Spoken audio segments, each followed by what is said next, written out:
All right, our kind of people fans, we're talking season 1, episode 3, Hot Links and Red Drinks, which aired a few days ago this Tuesday. And I gotta say, this episode for me was a 10 out of 10.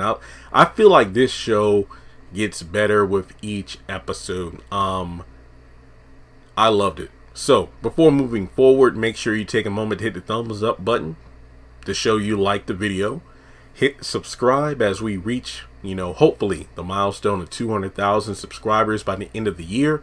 Follow me on social media. Links are in the description below. And hit that bell icon and select all. That way you don't miss out whenever I post content on the channel. So, Angela's having a dream about her mom. And man, oh man. It's a Juneteenth celebration. And they're doing the Vaughn family dance. But in the midst of the dancing and the celebration and all the people, there's a moment where her mom has money in her hand and she backs away in the crowd and disappears, and Angela's screaming into the night, "Why did you sell me?" And this is something that is going to be relevant as we go into the episode, but it's really sad because it shows that it doesn't matter how much money your family or generational wealth, whatever you come from, trauma, not just black trauma, but trauma and mental health and abandonment issues, that plays a role in any kind of race, gender, whatever you want to put it as. That was a huge revelation to find out. Think of it from Angela's perspective. She just discovered who her father was. Her only parent who she knew of, her mother, turns out she has a potentially criminal past or was being railroaded. And then to stick the knife in her back even more, her mother sold her, albeit for 6 months, but sold her nonetheless. And then her aunt, the closest relative to her mother, who's been watching out for her, I'm guessing, for a majority of her life, especially since her mother passed, knew about this the entire time. So, even though they're about to celebrate Juneteenth, the day of freedom and the shackles being broken, Angela's being chained up and shackled by her past, which she's now discovering more about in her current day.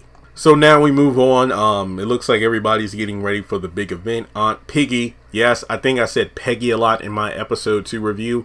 I apologize. My bad. Patricia Williams is the name of the character, and they call her Aunt Piggy, not Peggy. I guess I was thinking about Hamilton, the Schuyler sisters, and Peggy. So, my bad. Piggy. So, Aunt Piggy, Nikki, and Angela, they're getting ready for, a new day. They got the celebration streamers all over the boarding house.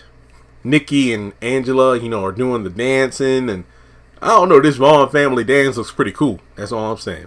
So, they chat about everything going on in the town, which was something not expected once they came to this bougie part of Oak Bluffs. And it's really cool to see Juneteenth is a big deal around there. And there's a flashback with Aunt Piggy,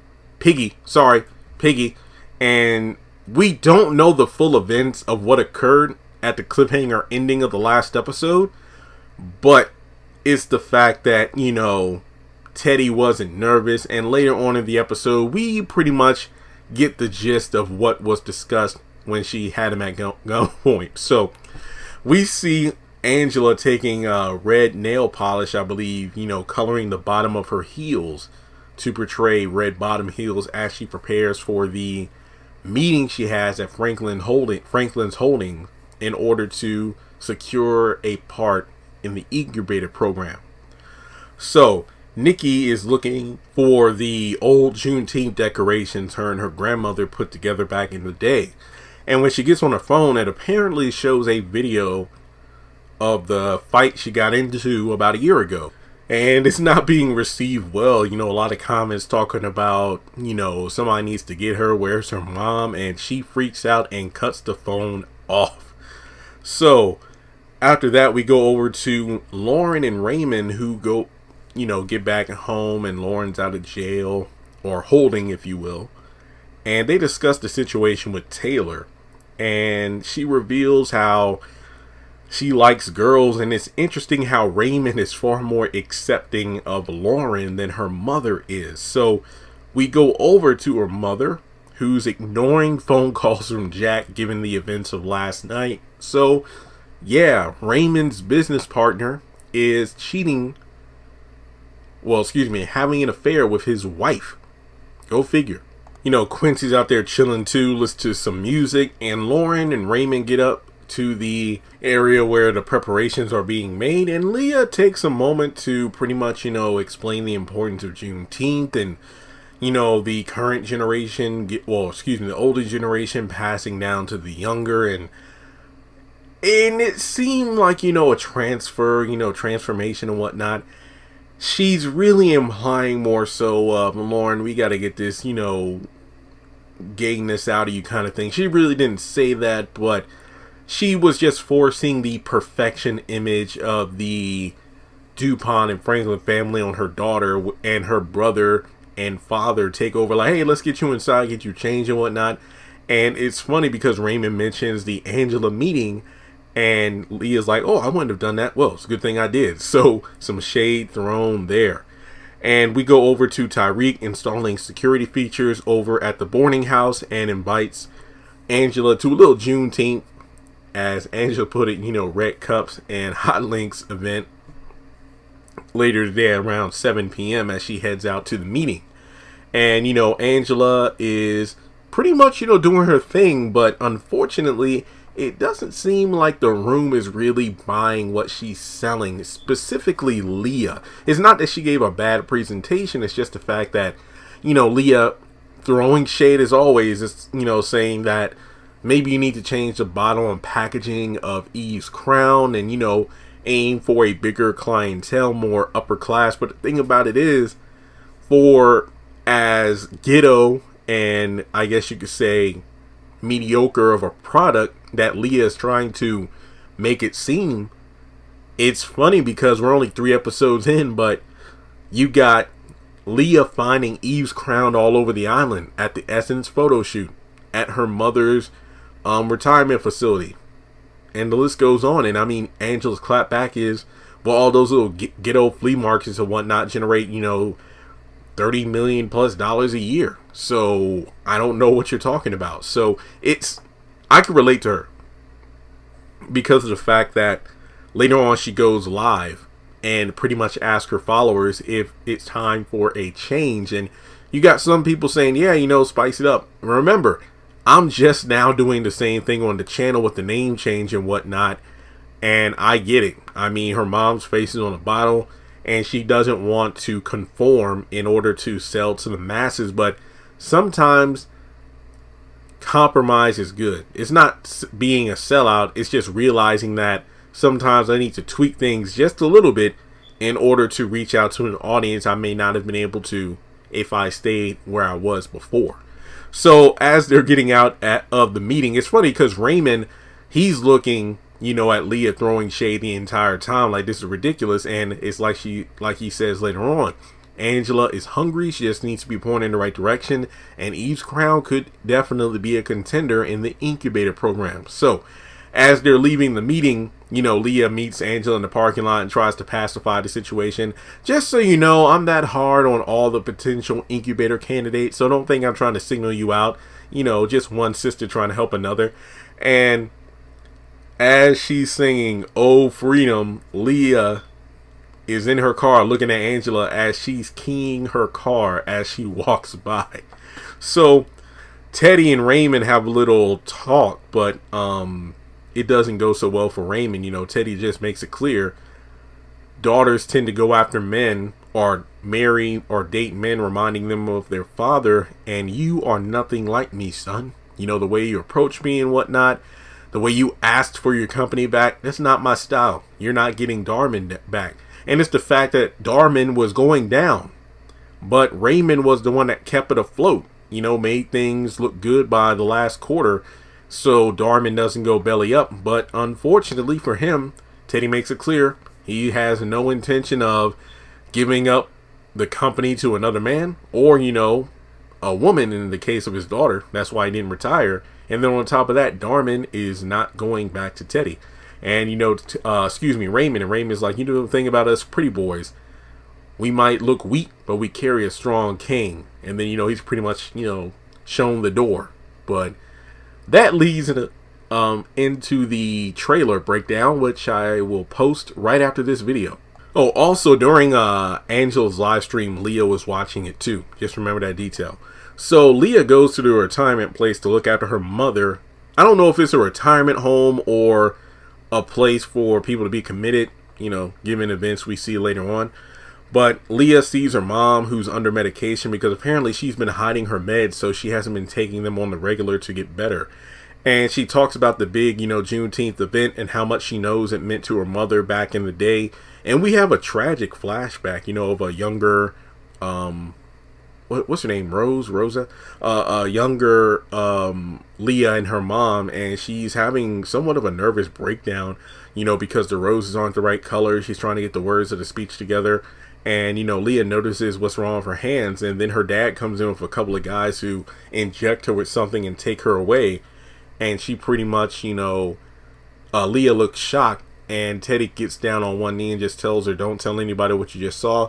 Mommy's broken, and broken is a weakness, and weakness is something we can't afford to show. So at a young age, you could tell that Leah has been taught to be cutthroat by any means necessary. And that the Franklin family cannot appear to be any sort of, there can't be any sort of imperfection, especially when you're a black family trying to make it in the world of the elite. So it's kind of ironic, the situation that her mother was put into for being broken, and then later in the episode we find out that Teddy has a few kinks in his armor as well. So it's a very well acted scene. I still don't like Leah, but this did a great job of making me feel for the character, to understand more about who she is and why she does things the way she does. And she understands now what her mom was going through. She just asked for some of her strength, and she's like, let me do your hair, and then notices Eve's crown right there on the damn table.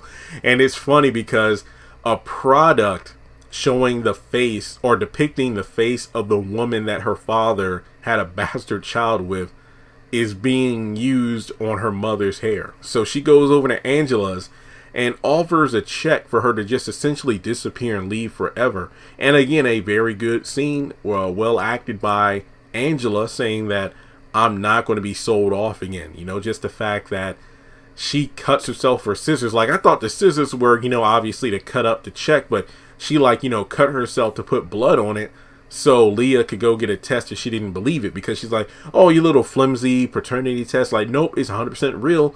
We're sisters. You better get used to it. So again, the fact that her mother sold her is just making things even more emotional to Angela, because it makes you wonder, if she never found out that truth about her past, would she take the money?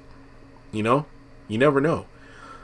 And I'm not going to lie, Leah was talking about how she the credit reports of anybody in the incubator program is explored. Pretty much, if you enter the program, we look at your past. And I don't know the exact amount of money, but she was like, hey, defaulted student loans, balloon payment on a business program, business loan. It was like 4 or 5 maxed out credit cards. Basically, it would have been enough money to, I guess you could say, allow Angela a fresh start.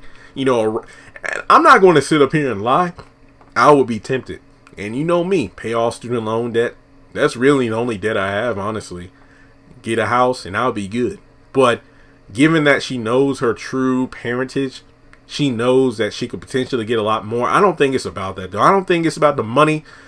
Because in the very next scene, Teddy's in his office. I guess he's getting like a fresh shave or whatever, or maybe it's like a stress reliever massage thing where I think it's a barber, has a towel around his face, and then Angela comes in and it's just those two. And it's interesting because Angela is a lot more determined and stronger now than she was in last episode, where she couldn't even talk to Teddy.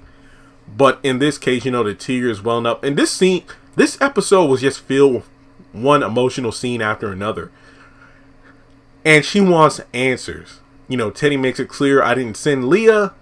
I didn't try to pay you off. That was all her. And Leah is, pretty much, just, I guess you could say, given the blame, like this is all her, not me. But he is forced to listen to Angela go on about how, when I was like 7 and I was standing in the rain, you shut the door in my face, you never even looked back at me, you got in that car and drove off with Leah in the back seat, you left my mom alone, promised her the world, and the whole time you see his hand shaking under the desk. Now later on we learn what's wrong with him, but I love the acting because it shows that yes, he's broken, but he can't show it. I like that. So he pretty much, moves to the front of the desk and just says, how should we manage, or how should we handle this? And to Angela, it's like, oh, I get it. This is just another business thing for you. And at first I thought, there might have been a hug there, but no, it's just like what can I do for you now? Nothing. And she leaves. So Nikki's at a beach party and she's with Taylor. I didn't know who it was, but she was wearing a hat. Her and Taylor, chilling at the party. You got Lauren and a couple of girls, on the other side, cackling and whatnot. And it turns out that they're kind of mocking the darker skinned slave time Negroes, if you will. Nikki overhears and, makes a passionate speech about the importance of Juneteenth. And she's about to snatch some wigs off, but then stops herself mid-fight because she realizes, oh crap, I'm going to catch another case and people are recording this. So then she goes across the beach. And I'm just going to skip a scene real quick to talk about what happens next. She's talking with Taylor about the situation that happened last year. My grandmother just died. I got into a fight just like I was about to on the beach. And I'm still not over it. A lot of stuff is happening. I'm trying to wrap my mind around it. And then Taylor reveals that Lauren didn't push her off the boat. I just woke up angry. I was just so drunk. There was no way I could have known what was happening, and there was no way she could have been the one that pushed me off.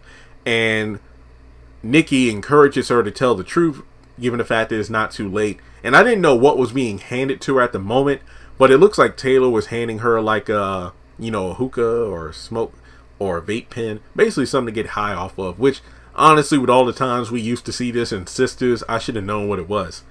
And a scene before this was Tyrique showing Angela his future VIP skybox, for their date. He has the violins, he has the chef there and everything, and they just talk about, dreams and coming up, and the fact that he doesn't want to be in the Franklin shadow forever, because outside of Franklin's holdings, the rest of the island just sees me as the, the poor black boy whose dad was shot taking a bullet for Teddy, and the Franklins kind of, gave him a payoff, but he wants to be more than that. And it really is good development for the character until we find out more about him towards the end of the episode. And it's behind closed doors, but we overhear a sibling discussion between Lauren and Quincy about, everything going on, from her being arrested to her revealing her true colors to their parents. And Ray and Raymond, I got a Ray down in my notes like sister Raymond and Leah overhear, and they go to the room to talk about it, just seeing how and proud of how united they are, because there's strength in numbers. And it's revealed that that Leah just talks about how when she was 9 she had to learn that love in this family could be cut off like the flip of a light switch. And she reveals that Angela is her bastard half sister, and she doesn't really know what she wants from the Franklin family. So Aunt Piggy this scene had me rolling. So Aunt Piggy she's driving somewhere in the middle of the night with a map. I'm like, okay, what the hell's going on here? And Teddy, this one guy pops up in a window, and then Teddy comes in on the other side of her car, and she's laughing like, who the hell are you now, Shaft? I died. I was like, holy crap. So we don't know we don't see the exact scene in the cliffhanger, but this scene pretty much solves it. When Teddy came over, he pretty much was telling Piggy that Angela needs to go. There are a lot of skeletons that are going to be uncovered if she keeps digging into this case between, me and her mother. So I wrote down the information. Let me know if I missed anything. But apparently in 1984, that's why she's out there looking at a map of some land that Teddy bought, because he used the guise of, oh yeah, I bought all this land on the island to conserve a area for an endangered animal. And it turns out actually that I think, was it Darius? There was some sort of falling out between Aunt Piggy and Darius back in the day, and she killed him, and apparently the body's buried out there somewhere. I'm like, Piggy, what the hell? So it turns out that, Teddy once again says, get rid of Angela, get off the island, don't come back. But she reiterates that Angela is stubborn. There's nothing I can say or do to stop her. She ain't going to leave. And Teddy pretty much says, you try to call my bluff, I try to call your bluff, but I still have leverage over you.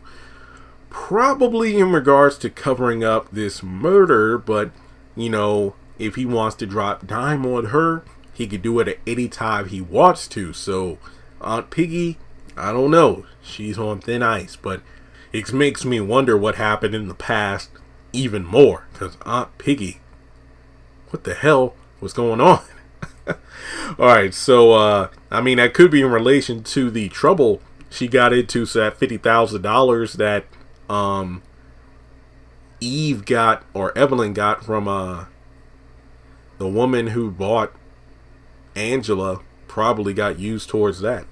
So, Nikki comes back from the beach party, and she's high.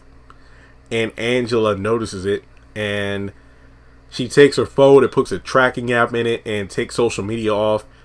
But she notices the video of the fight. And it turns out the fight all started due to the fact that her mom really wasn't there for her as a kid when she was younger like her grandmother was. So her and Eve were like besties. And there was some sort of parent event at the school. And her grandmother went with her. And then some of the kids made fun of her because of her darker complexion. And then as a result, that led to the fight.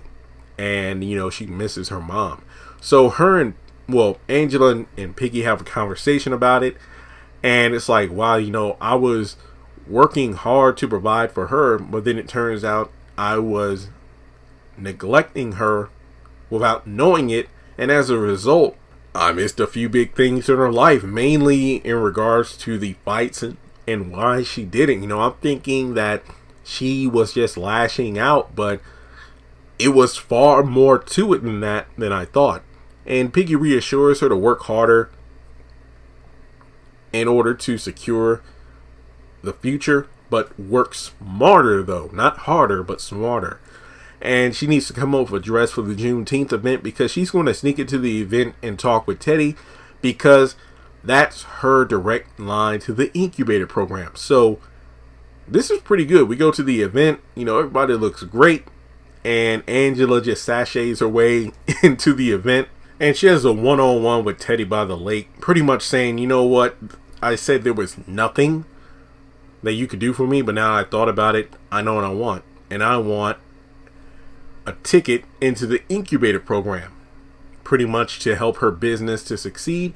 That way she can provide a better life for her daughter, unlike how her father did for her. But he pretty much brushes it off as Leah is the one who has, the control and oversees the incubator program. So before it can go any further in regards to him being able to do nothing for her, Quincy comes up to say that Nana's there, and holy crap, she wants a rose from her daughter. She's pretty much saying, Leah isn't her daughter, get the hell away from me. And, she's freaking out. It turns out Lauren was the one that brought her there.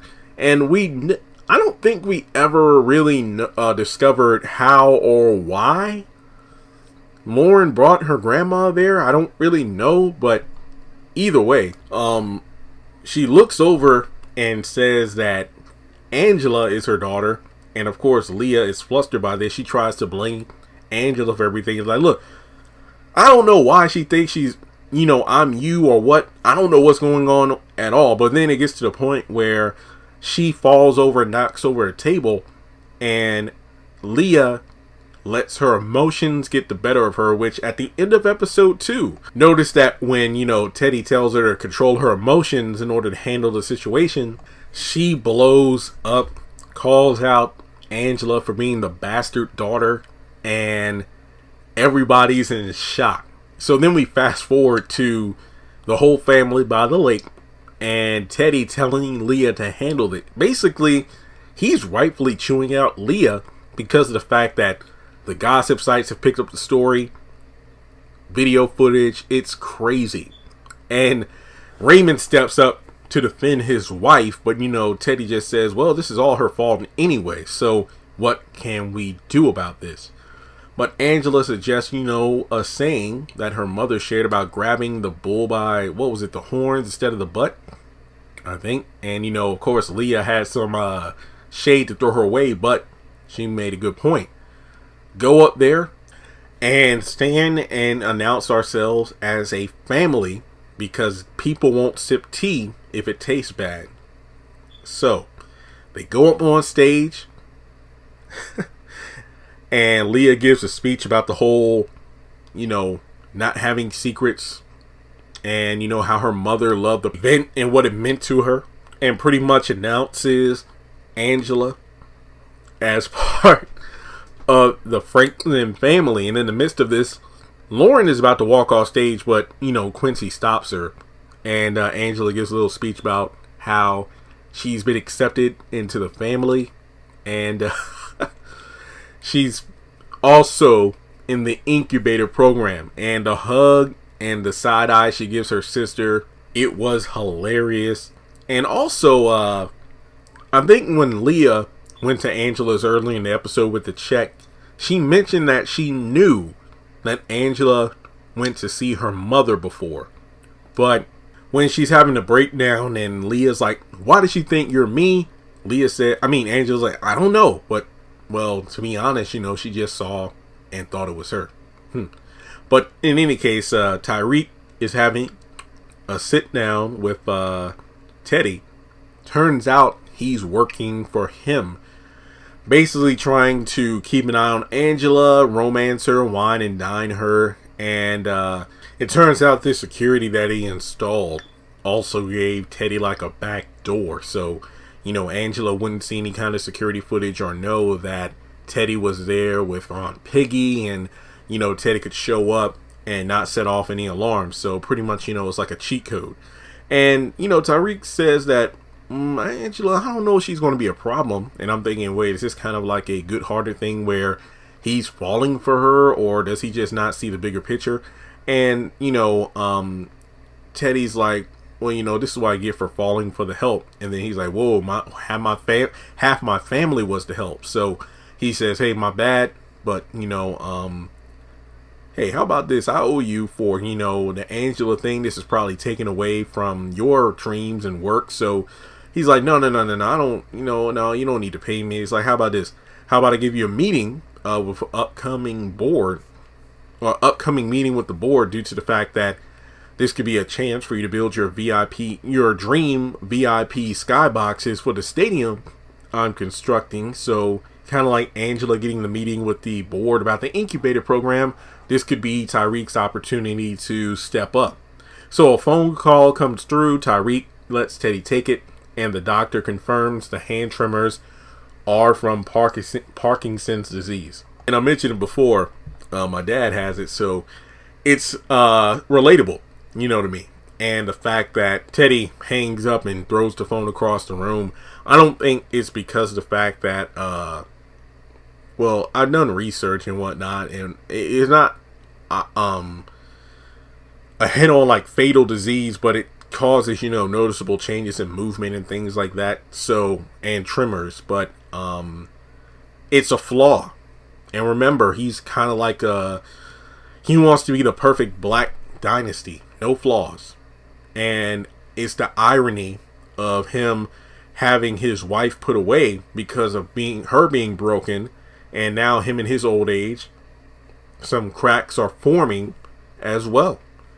So Lauren is upset about the situation, not knowing about her grandma's condition, because apparently she invited her to the event but didn't know her grandmother was that bad off.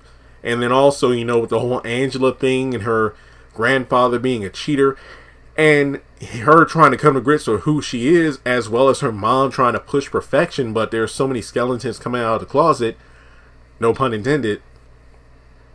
Leah reveals that I'll love you no matter what. So it looks like she does come around with the whole her daughter being, interested in females, because of the fact that, my dad tried to do to me my dad did to me what I was trying to do to you, and I apologize for that. Because in a moment where Leah says, I forgive you for bringing my mom, I'm like, wait, what? But then I understand, I see where she's coming from. I thought this was going to be a Veronica Harrington moment, but it wasn't. So we got a couple more scenes to talk about, and we're done. Nikki and Angela have a little talk about Eve and the fact that, she admires her mom for being on that stage and quote unquote being accepted by the Franklin family and getting to know her father. And she wonders about her dad too. The reason I post so much on Instagram is maybe he'll see a picture, recognize my eyes as being your eyes, and just wants to know, oh yeah, I know it was a one night stand and everything, but I would love to know who my father is. But from there, Angela says, maybe it's time for a change. Why don't you become the new face of Eve's crown? And she also says, hey, there are some things I need to change, some things I need to fix. And the last scene is her going to a prison and visits with the man who is Nikki's father. He's like, what the hell are you doing here?